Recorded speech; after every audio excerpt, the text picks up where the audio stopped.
welcome to the GSMC Book Review Podcast, brought to you by the GSMC Podcast Network. I am your host, Sarah. Delighted to be with you on this Friday, not Tuesday. We're on episode 2 of catching up from the great technology fiasco of 2025. And I have hope. But as we get started on this episode, I do want to remind you, as always, to please like, follow, and subscribe on whatever platform you're either listening to or watching this episode on. You know what I'm going to say. Really does help the algorithm. Gets the podcast out to more readers such as yourselves. If you are interested in helping the podcast in a monetary way, you can do so by going to gsmcpodcast.net.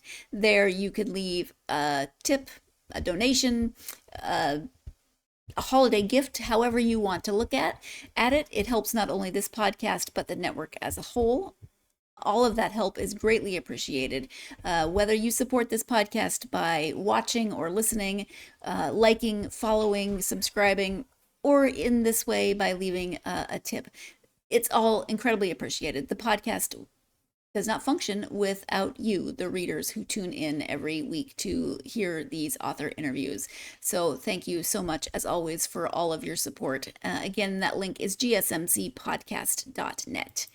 And how is your week going since I last was with you on Tuesday?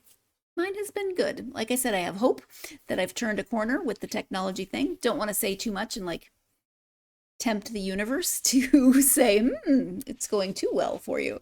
But I think we're on the right track. So that's good. I've had a pretty good week. Not terribly busy, but I've had some good lessons with my students, and I always enjoy just seeing what they're going to bring me. Some of my students who are children come up with the most hilarious things every day. I had a student today, this wasn't hilarious, but she says, "Oh, you have a Christmas tree. I can draw a Christmas tree." And she just grabs her colored pencils and, "I'll go really fast," she says. And she did. She holds it up. It was a beautiful Christmas tree. That is not my gift, but it was her gift, and she talked to me in English while she was doing it, so I was all for it. But I never quite know what the day will bring in terms of lessons and what conversations I'm going to have with each student each day. I'm hanging out with a friend tomorrow over the weekend, and the hubby and I have been watching Christmas movies and just being quite festive. I don't know if it's festive, but today we made our first batch of sauerkraut. So we started our first batch of sauerkraut. It takes a while to actually turn from cabbage into sauerkraut. And I've got sourdough bread proofing right now. So yeah, good day. But you're not here to hear about my random adventures in the kitchen. You are here to listen to an author interview, and this week I am speaking second time this week, I'm speaking to author Marshall Fine about his book Hemlock Lane. In this riveting story of family bonds and buried truths, a young woman's homecoming becomes a reckoning as 4 days together threaten to shatter the comfortable lies that have held her family together. In the summer of 1967, the Levitsky family convenes for a long weekend at their home in the suburbs, an idyllic holiday for the perfect family. But Nora has always known better. Growing up, she learned to tiptoe around her mother Lillian's explosive temper. Her father did the same. Nora's sole confidant was their housekeeper, Clara, and their bond has only strengthened through the years. In fact, it's all that's keeping Nora together for her homecoming. But under that lifetime of pressure, the facade is beginning to splinter. Over the next 4 days, everyone's secrets are at risk. None more so than what Nora really wants for her life, how Clara has helped her get it, and how they've orchestrated it all behind Lillian's back. As the family grapples with the complex ties that bind them, Nora discovers that facing the truth, however painful, might be the key to finally breaking free.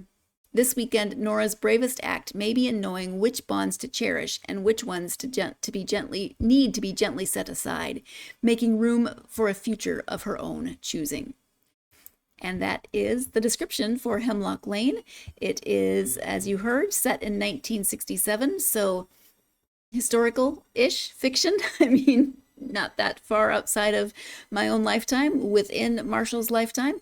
We talk about that a little bit in the interview, and but set in 1967, centering around this family, told from four perspectives, 4 points of view. Each day of this 4 day weekend is told from a different point of view. I thought that was a really interesting way to approach it. And you've got a family that definitely has its share of dysfunction, as families sometimes do. It's definitely got its share of secrets that are all at risk of being exposed on this weekend. Things that maybe should stay secrets, things that probably shouldn't stay secret, all those things that happen in families, the reasons that we keep secrets for a lot of different reasons. Some justified, maybe not, some selfish, some not, so many reasons that families keep secrets, but all of those are threatening to boil over the course of this 4 day weekend in the story. So let's go ahead and let Marshall talk about the book. Again, it is called Hemlock Lane. Marshall Fine is the author. Hi, Marshall. Welcome to the podcast. Well, thanks for having me. Thanks for being here. I am excited to talk about the book, Hemlock Lane. Before we get to the book, though, could you just take a few moments to introduce yourself?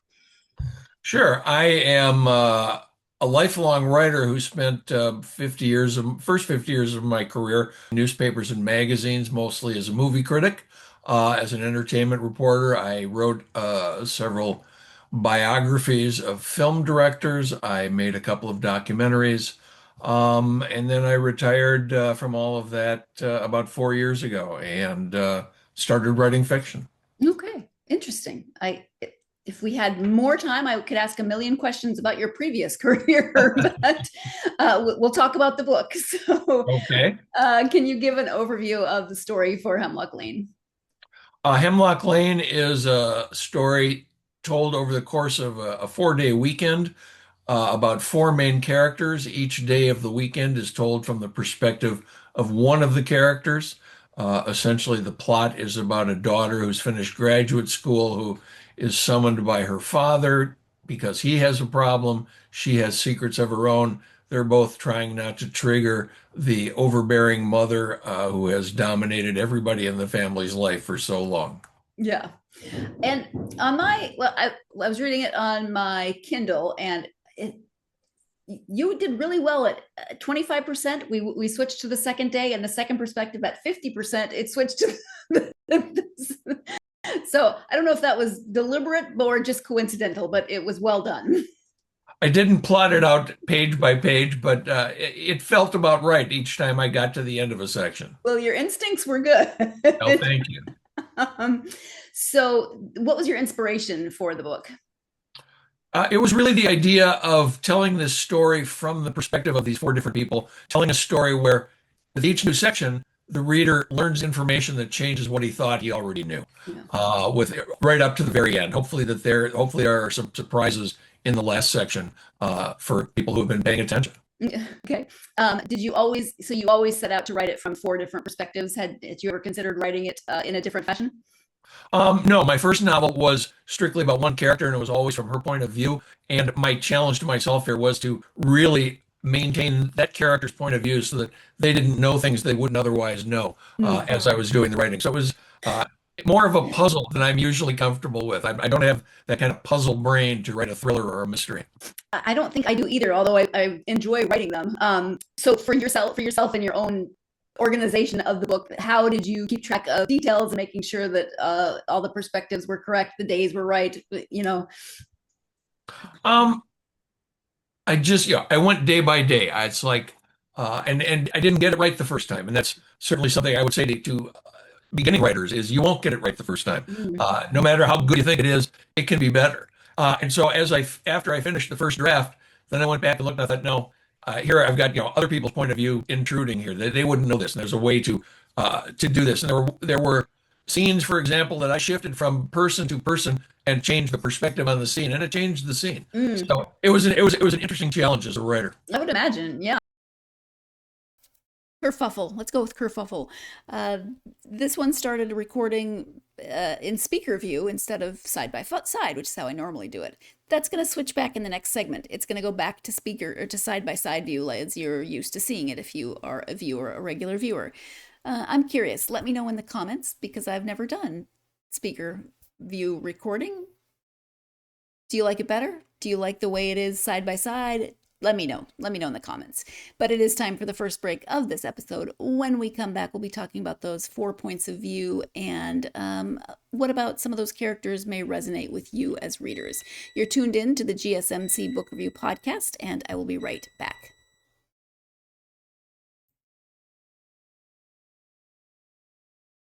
Mm-hmm. Mm-hmm. Mm-hmm. Let's go. I wake up to a little bit of drool on my pillow, feel like it's gonna be a bad day. Yeah, I'm tired of shit, and the coffee ain't hit yet, damn, ain't that great. I don't wanna go to work, cause my boss is a jerk, and I'm not even that paid. I need a change in my life, cause I don't feel alive, and there's nothing that makes me happy. Hold my beer for a minute, I'm about to quit my job, cash in for a ticket. I'm going on a trip and I don't plan to visit. I'm gonna stay there till I feel like I'm winning, and this is just the beginning. I need a big change, help me feel like living. I need a big swing, home runs I'm hitting, and I'll never look back, moving on till I get it all. And we all got dreams, we all want things, but what you gonna do for it? How you gonna move for it? What you gonna be? And do you believe you can do anything? Welcome back to the GSMC Book Review Podcast and my conversation with author Marshall Fine.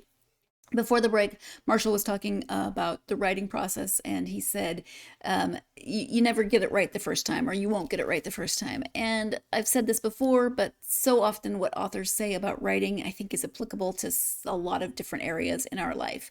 And often when you do something for the first time, you're not going to get it exactly right. But then there's the practice and the refinement, and say this a lot for myself because I get upset with myself sometimes when I don't get something perfect the first time. Why would I if I'm trying something if I'm trying something new? But one of those things that can be applied to lots of areas of writing, of life, in addition to writing.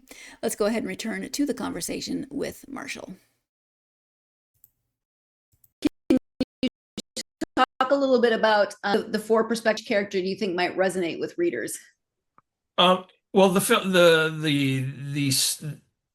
protagonist of the story character, a young woman named Nora, who is coming home from graduate school. She is a sort of proto-feminist. It's the mid-'60s, so this is just the beginning of second wave feminism, who knows what she wants for her future, but also knows that will conflict with what her mother's idea, but she's never particularly submitted to her mother's will, just never been outwardly defiant. And this, if she has made a decision about her future that will require that kind of defiance. Mm-hmm. Her mother is, the sort of the one who runs the household emotionally. She's the one that everybody's trying to not to set off. She's a domineering, critical, emotionally withholding woman for reasons of her own. Her husband is the sort of the good guy parent to there's two daughters, Nora and her sister. But he's also sort of the enabler for the wife. Mm-hmm. And then there's the housekeeper, who is sort of everything to everyone, but has her own secret life as well. Yeah. And to me, she's the hero of the book. Nora is the protagonist, but Clara, the housekeeper, is the hero of the book to me. Yeah, she's really, you could use a lot of different cliches for her or tropes for her. She's kind of the glue that holds them together, the grease that keeps things running. You could use a variety of different ways to describe Clara. But she's also the only one who makes sacrifices. Yeah. So to me, that's what makes her heroic. Mm-hmm. Yes. When you sit down to write, do you have pretty solid character sketches of each character before you start writing, or do you prefer that they evolve as you write? It's varied from book to book. I have actually embraced the idea of sort of writing character notes, and did for this book. I basically sort of sat down and sort of just started writing about each character, started writing facts about them as they came into my head, and then use that to sort of build the character. I'm doing this. I've been working on a new novel. I've been doing the same thing with that. I just actually started the writing, but I've spent the last month or so sort of making character sketches for it. So, in terms of outlining the book itself, in the case of both of my first two novels, I knew where I was starting and I knew where I wanted to end. I wasn't sure how I was going to get there. And Yeah. that's the fun, the discovery. Yeah. One thing I noticed in Saul's section was the repeat of the phrase, Saul loved his wife. Of course he did. It was always a separate sentence. Of course he did, as though we're trying to convince not only the reader, but possibly Saul as well. Did that kind of did you find yourself typing that, or was that a deliberate choice that you then tried to sprinkle throughout? No, that was a deliberate choice. I mean, he's absolutely a man who got into a marriage that he didn't really expect, that he hadn't anticipated. And he is someone who is loyal and steady. And of a generation where divorce isn't an option. Yeah. And so, this is what it is. And he's just got to try to find a way to make the best of it. Mm-hmm. 1967, I can think of several possible reasons why that particular year, but was there any specific incident or piece of history that you wanted to set the book within that particular year? No, not specifically. I mean, I was 17 years old that year, so I remember it pretty clearly. Mm-hmm. And the year itself, 1967, for a certain generation, creates a resonance. People associate it with the Summer of Love, with the hippies in San Francisco, Yeah. with the Vietnam War, a lot of different things, but sort of the youth explosion of that moment. And yet, life was pretty normal for most people. I mean, this was the stuff that they were reading about in the newspapers and seeing on the news, but it wasn't necessarily happening on their street, Right. in the suburbs, say. So I liked the fact that it's a date that has resonance, and yet it's almost 60 years ago. So there aren't many people who are going to go, wait a minute, that isn't the way it was. Mm-hmm. I try to be as historically accurate as I can, and yet this is fiction. And so, I mean, the entire setup of the book is fictionalized. The whole idea that this guy had a scrap metal business where Shea Stadium eventually went. Right. Right. I personally, I don't really know what was at Willets Point in New York before Shea Stadium was built, Mm-hmm. but that seemed like a very plausible scenario that you would have a piece of land that suddenly here comes the city of New York saying, hey, we need this land for a stadium for a new baseball team. We'll give you whatever you want for it. Yeah. So I'm sure that there are people who made a killing that way. Yeah. I can imagine that there are, let's say, several people that know the answer to that. No doubt, no doubt. But the average reader isn't going to go, wait a minute, that seems implausible. Right, right. Yeah, it didn't give me pause. Like I didn't think immediately I need to go Google what was there before to make sure it was accurate. Although I'll tell you something, it's funny. There was a fact checker in the proofreading of the manuscript who came back to me with a couple of things that just kind of stunned me. I mean, one embarrassed me at my own lack of knowledge, and one just kind of stunned me at how granular they were. First one was I had made a reference to a character having a brother who died in World War I and used the name of the only battle that I knew from World War I, which is the Battle of the Somme. And the copy editor came back and said to me, was he in the Canadian Army? Because the Battle of the Somme was 1916 and the United States didn't join the war until 1917. Wow. So that was, caught me there. And then also there's a reference. I mean, there's a scene where when Saul meets Lillian at a Passover Seder in 1934, and I made a reference to it was a warm April night, and the copy editor came back and said, Passover began on March 30th in 1934. I thought, okay, this is someone who's really doing her job well. Wow. Yeah, that is some good detail. And it does say March. It was a warm March night. So you good job. So speaking of research, was there any particular piece of research that stood out for you in this process? No, most of the research I did was just sort of in the hows and wherefores of the scrap metal business, which isn't all that complicated. And other than that, it was mostly my imagination. I did I always have to kind of go back and go, all right, what if he was going out on a date in May of 1934, what would have been playing at Radio City or, Yeah. in the theaters there? Uh, I had a Mets game. I kind of had to look up who players would have been on the team, who the manager was, so I could use that sort of thing in there. Yeah. Because it lends it verisimilitude without being sort of showy about it. I mean, I like to, put in little things so that anybody who does know it will go, oh yeah, I remember him, or that name, whatever. It's hopefully it creates resonance with the reader. Right. I think those key components that Marshall mentions are really important to books like this, especially ones that are historical fiction, but not that far in the past. People are actually going to remember 1967, and they might remember the specific baseball game that he's referring to, or they might remember certain details that would make them, remove them from the story. You've all had that moment where you read something that's jarring in a story and it takes you out of the story for a bit. So those key components can be really important. We're actually going to continue this conversation when we come back from this second break. You're tuned in to the GSMC Book Review Podcast, and I will be right back.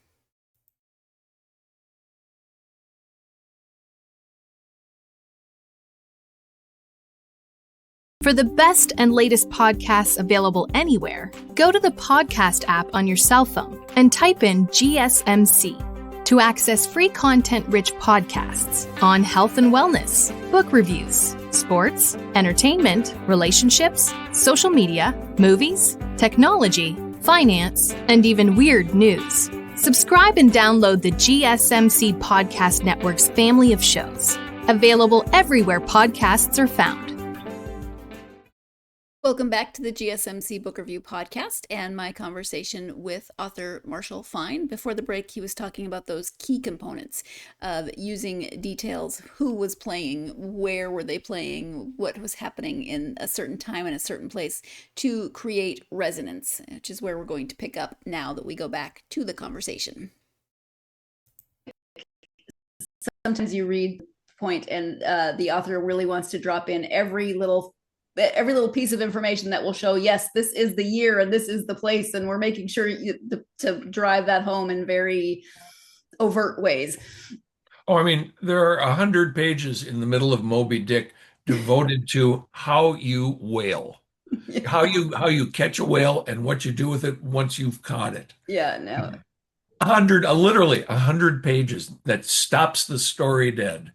And yet it's, one of the greatest novels ever written. So. But Melville was like, I did this research. I know exactly what you do with that whale, and you're going to know too. Exactly. I mean, I find the thing with research is you need to overproduce so that you finally distill it down to the facts that make the most sense and do the most work with what you're trying to say. Yeah.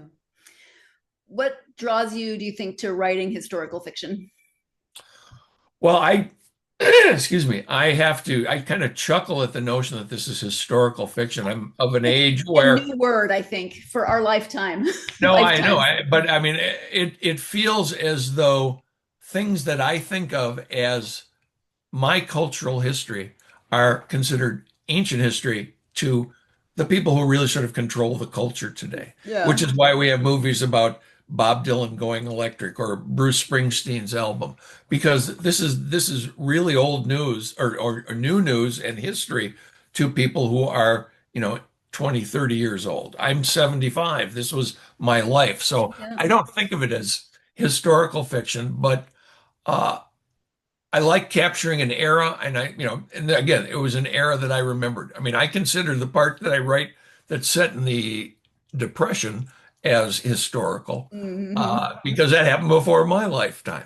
So it's an interesting perspective. I kind of chuckle at the notion that I'm writing historical fiction. Yeah, I know. I mean, my next novel, the one that I've finished that is now being considered by my publisher, is set in 2007. So does that count as historical fiction? I know. What's the cutoff date? I should actually look that up, because there probably is some sort of date that's considered. I mean, I chose that date very deliberately because that was the year that the iPhone came out. Oh, And okay. I can see, I think the world changed completely Yeah. with the invention of the smartphone. So, Yeah. Interesting. Um, is that what so that one's being considered for publication? Are you currently writing anything? yeah, I've started another. I'm always writing something. Okay. I mean, that was true even when I was working for newspapers and magazines. I have a hard drive full of plays and screenplays and a couple of other novels. I mean, just I can't not write. Yeah. The difference since I retired is that I don't have to steal time for these projects. Right. And so I am able to give them all the time they need and that they deserve. Um, so yeah, I have. Uh, I interviewed someone, a director, one time who had his first movie was just coming out, and I said, "Well, what are you going to do next?" He said, "Oh, I've already finished the next one because if this one didn't go, I wanted to be sure I got to make another one." Yeah. And so I've always sort of adopted that perspective. That and someone who once said to me, "Well, you always want to have something for when they say, well, what else do you have?" And so Mhm. I have a lot of stuff, but I'm always working on something just because it's the way I'm wired, I guess. Okay. S- Obviously, you've written in a variety of capacities. Were there any challenges to now writing a novel as opposed to some of the other writing you've done? The challenge was sort of figuring out point of view, tone, though, and particularly with it was with my first novel, The Autumn of Ruth Winters, which was a big, a big surprise to me. Both of these novels were sort of surprises to me in terms of the kind of movies I like and the kind of books I read. I love Scorsese and Tarantino. I wrote a book about Sam Peckinpah. Mm. Uh, I read Michael Connelly and Dennis Lehane, and I love, sort of detective fiction, thrillers, that kind of thing. But I said I don't have a puzzle brain. I can't write that kind of thing. And yet, my default mode as a writer when I was a critic was the wisecrack. And these books are mostly free of irony. I mean, the first book in particular, I went out of my way to strip any trace of irony or sarcasm from it. I was really wanted to focus on writing with sincere and honest emotion. Um, and it was something that sort of came to me about halfway through the book, and I finished the book that way, and then had to go back and rewrite the first half to sort of make them all feel like the same two halves of the same book. Yeah. So yeah, it was like being having the time to really hone what I'm writing and sort of figure out what it is I'm trying to say. When I was, when you're writing for on deadline for a newspaper or a magazine, it's, how fast can you get it, make it good enough? Yeah. Try and get as good as you can, as quickly as you can, because you got a deadline and there's something else to write for the next day or even for that day. Whereas here, it's like every time I finished a pass through one of these novels, I'd stop for a minute and think, all right, now I want to go back to the beginning and start again because I had some ideas. Hmm. Plus, or I feel like the verbs aren't active enough. I want to go back and look, make sure that all the verbs are as active as I can make them. Mm, okay. Or that, that point of view is as sharp as it can be all the way through, and the tone is the way I want it. It's really fine tuning. Martin Scorsese once said that good thing that they gave him release dates for his movies because otherwise he'd never stop editing them. Uh, and I understand that completely. That, even now, if I go back and look at one of these books now that it's been printed, I'm thinking, oh yeah, if I change this, they go, oh wait, no, too late. Yeah. Which in some ways maybe is a relief because you you can't keep trying to perfect it. No, exactly. Um, you mentioned earlier something that you would say is of advice to people who want to write. Any other thing, any other pieces of advice you might give to aspiring authors? Um, you won't get it right the first time, but get that first draft done. I mean, it's just get it all out before you start rewriting. Uh, you really won't know what you have until you finish it. And then you go back and read through it and go, oh, I mean, I find all the time that I'll read through something and get farther into it and think, oh, well, here's a breadcrumb that leads back to this. Or, here I was telling myself something here that I didn't even realize. So these things change. They change in the writing, but all to my mind, all writing is rewriting, and Mhm. that to me is the most creative and most enjoyable part Okay. of it. Uh, when I wrote my first book, my biography of Sam Peckinpah, I I realized after it was published that the actual writing and rewriting and editing of it was where the pleasure was. That it was the thing I had the control over, and I've tried to take that approach with these novels. That once I've turned it over to the publisher, it's on hands. I have no control over how it's published, how it's received, if it's reviewed, how it's reviewed. The Mhm. only thing I have control over is the doing itself. And so I am constantly reminding myself to take a moment and just enjoy the sensation of creating this book as I'm Mhm. doing it, or as I'm rewriting, or as I'm editing, whatever part I'm doing. Yeah. Yeah, that makes sense. Marshall said another thing that is applicable not only to writing, but to a lot of things in life, and that is take a moment to enjoy. In this case, he was talking about that moment when his writing is done, it's been sent to the editor or the publisher or whomever, and there's really not much he can do at that point. It is out of his control. And there's lots of things in life that we can and probably should take a moment to enjoy. Maybe those things are forced upon us because we can't control them. They're being taken care of by someone else, but it's a good reminder for myself, for sure. Let's go ahead and take our last break of this episode. When we come back, what does Marshall read? We'll find out. You're tuned in to the GSMC Book Review Podcast, and I'll be right back.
Welcome back to the GSMC Book Review Podcast and my conversation with Marshall Fine. Usually I do this for the second time at the beginning of the second segment. Since I did not do that this time, I figure we'll just bookend the episode with the reminder that you can support the podcast in lots of ways. One of them is to go to gsmcpodcast.net. You've seen that in the video next to me. You've probably seen it scrolling along the bottom of your screen as well. As always, that helps not only the podcast, but the network as a whole. As always, going to keep saying that. Your support is greatly appreciated. Thank you so much. GSMCpodcast.net, one more time as a reminder. Before the break, Marshall was talking about occasionally taking a moment of the process of writing and taking that moment, knowing that sometimes things are out of your control. But let's go ahead and return to the conclusion of this conversation with Marshall. You mentioned Michael Crichton. Other authors or genres that tend to be your go-tos? I love Elmore Leonard. I mean, he's really, I haven't read all of his books. I've read a lot of them, and I've now started reading his Western novels. And if I could emulate someone's sort of breezy tone, it would be his. I really enjoy his blend of sort of hard-boiled crime writing and really laugh out loud humor. So many, I mean, Carl Hyacin is another one who's like that. Yeah. But Elmore Leonard's the master. I sometimes would love to talk to those authors in person to see if they talk like they write. Some authors do, some authors don't. Like, with like Carl Hyacin, just does it come that easily to him? Does he, or does he have to really think to craft the way he writes? Well, I've interviewed a number of writers over the years, people like Dave Barry and Paul Rudnick, who I think are really genuinely funny writers. And they do tend to be that funny in person. Okay. Oh, I'm glad to hear Dave Barry is that funny. Yeah. I used to read him all the time in the Sunday paper growing up. If people want to know more about you and your books, website and any social media that you're active on, if you could share those. I have a website, marshallfine.com, which has my novels, my nonfiction books, links to my documentary that you can watch. And I'm on Instagram, but that's just mostly an outlet for my selfies. My friends call me the selfie king. Okay. And I enjoy finding an interesting backdrop and taking my own picture there. I'm assuming your Amazon author picture is one of those, because I was trying to figure out exactly what you were in front of. It was a statue, sort of a piece of public art near Grand Central Terminal in New York City. I happened upon one day, and Yeah. so that's almost exclusive. Other than promoting my own book, that's exclusively what my Instagram is. Okay. Marshall, is there anything else that we haven't talked about today that you wanted to make sure you highlighted or covered? Just I think that if people enjoy this book, they'll enjoy my first novel, The Autumn of Ruth Winters. It's been the most pleasant surprise of my life, been incredibly gratifying, the reaction to that book, and the reaction to this book so far has been similar. I mean, I'm just incredibly gratified that people are finding and reading these books, and I have my email address at the on my website, and am always happy to hear from people who have a reaction to my book. Yeah. Hemlock Lane just came out last week, right? This past week? Correct, last Tuesday. Okay, so wonderful. And it's already that's great that you're already starting to have some positive response from that. That's great. Well, Marshall, thank you so much for taking time out of your day, out of your weekend, to talk to me about the book and writing. I really appreciate it. Oh, it was my pleasure. I really hope your viewers, your listeners enjoy my book. Thank you again to Marshall for joining me to talk about Hemlock Lane. This is a book that you can get into from a lot of different perspectives. Maybe you remember 1967 and you want to read it for that reason, or if you are like me and it's a little bit before your time, but you know a lot of things that happened in that year. I've had a fascination with that era I had a fascination. Maybe I still do. Not sure. But I did for a while. Loved the music. Loved learning about a lot of things that happened. But you want to read about this particular year in a more intimate context, in the context of a family, and not all of the major things that were happening around the country in this time period and in 1967 specifically. Maybe you're a fan of books told from multiple points of view, and you should check this one out because it is told from multiple points of view, but each point of view, as we've mentioned, has a day in the 4 days that this book takes place. And I think that that is a really interesting approach and would be a definite challenge to write. It's not a challenge to read. Like, it flows how a story should flow, and you don't feel like you're just suddenly being jarred. New day, new perspective. As with any point of view, it sometimes takes a minute to readjust to a new voice, but there's nothing like, whoa, this is very disjointed. No, it actually flows together really well. Marshall did a nice job of putting those 4 stories together into one cohesive, overarching story about this family and everything that they are and have dealt with and are trying to continue to deal with in terms of secrets, in terms of relationships, in terms of everything else. So lots of reasons to check this out. Or if you have a friend or a family member who's a reader and you're looking for a gift, then you may want to consider this book as well. This is his second novel, so if you enjoy this one, or if you've enjoyed that one, you read that one already, then you've got 2 to choose from. But But thank you for joining me for this episode. Of course, I hope you'll join me for the next interview. I will be speaking with author Diane Floyd Boehm. This is her second time on the podcast, first time since we've switched to the video format. It was fun to have her back on the podcast. She writes children's books, and you know I love children's books, and I haven't gotten to talk to a children's book author for a while. You can see Boomer next to me. He is adorable. He goes off on an adventure. This is the first of his series. He is a very curious bunny, and it was a lot of fun to talk to Diane again and to talk to her about Boomer. And I enjoyed reading a children's book and then getting to talk to the author. So please join me for that interview on the next episode. We're getting caught up. So I'm getting there. That episode should be up on Tuesday of next week. I say that with a grain of salt because of everything, as you know. But join me for that. In the meantime, I hope you have a good weekend coming up. I hope that your December is not too crazy, or if it is crazy, you enjoy that level of holiday craziness. Do want to remind you, as I always do, to please like, follow, and subscribe on whatever platform you're either listening to or watching the episode on. Hey, helps that algorithm. Have I said that before? Helps get the podcast out to more readers such as yourselves.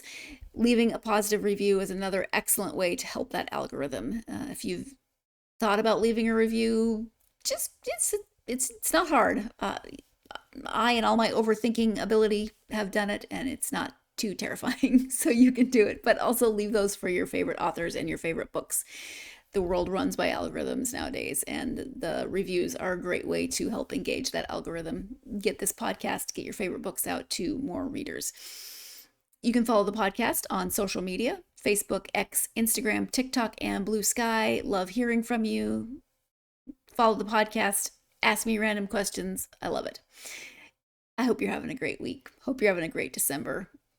But you know what? You know what my hope is always at the end of these episodes, and that is that somehow, no matter how crazy your December is, it's still affording you plenty of time to get yourself lost in a good book. Thank you, and I'll talk to you next time.